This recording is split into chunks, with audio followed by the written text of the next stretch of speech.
kickstart this bulletin with developments taking place in Chhattisgarh.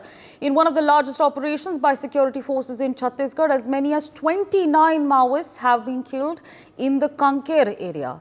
This figure is also very likely to go up as the search operation is still on. According to the officials, 3 security personnel also suffered injuries. Now, on the encounter, Chhattisgarh Deputy Chief Minister Vijay Sharma has slammed a former Chief Minister of the state, Bhupesh Baghel, after he said that it's a fake encounter. Let's in fact take a listen.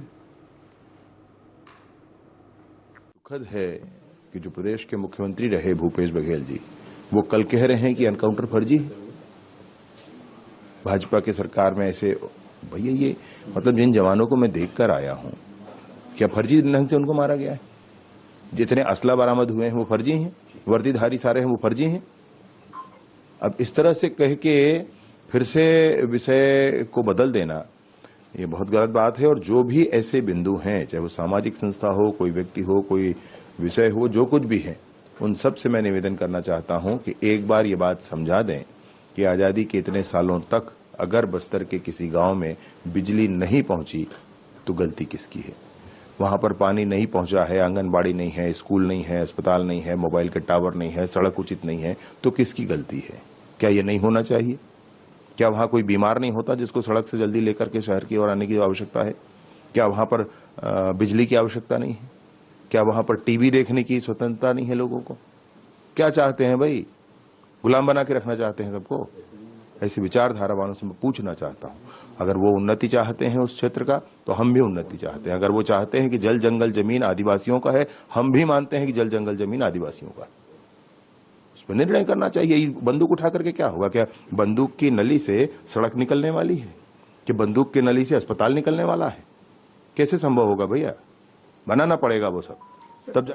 Well, of course, viewers, there you heard it. Meanwhile, joining us at this point of time is my colleague Gaurav Singh. Gaurav, of course, now there's a war of words between the former Chief Minister of Chhattisgarh, Bhupesh Baghel, and of course, now we've heard what the Chhattisgarh Deputy Chief Minister had to say. Give our viewers more details on this.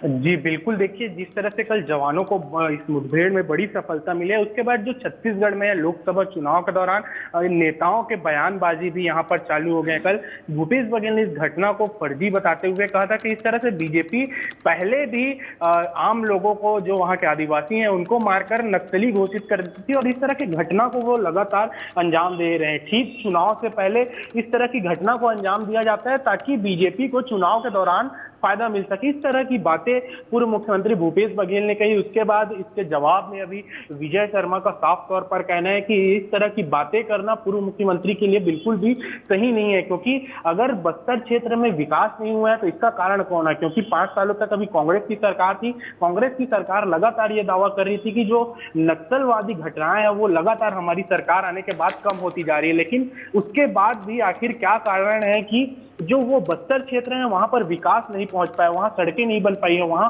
बिजली नहीं पहुंच पाई है? इसका कारण क्या है? इसका जवाब कौन देगा? इस तरह की बातें विजय शर्मा ने कही। वहीं विजय शर्मा कल जब मिलने पहुंचे हुए थे, जो 3 जवान घायल हुए हैं उनसे वे हॉस्पिटल मिलने पहुंचे हुए थे, तो उन्होंने उनकी भी बात बताई कि किस तरह से वो जवान एक पैर से गोली निकलने के बावजूद लड़ने के लिए तैयार थे, लेकिन उन्हें जबरदस्ती हॉस्पिटल लाया गया उनके इलाज के लिए। तो इस तरह की बातें करते हुए विजय शर्मा ने दुखद बताया है भूपेश बघेल के बयान को।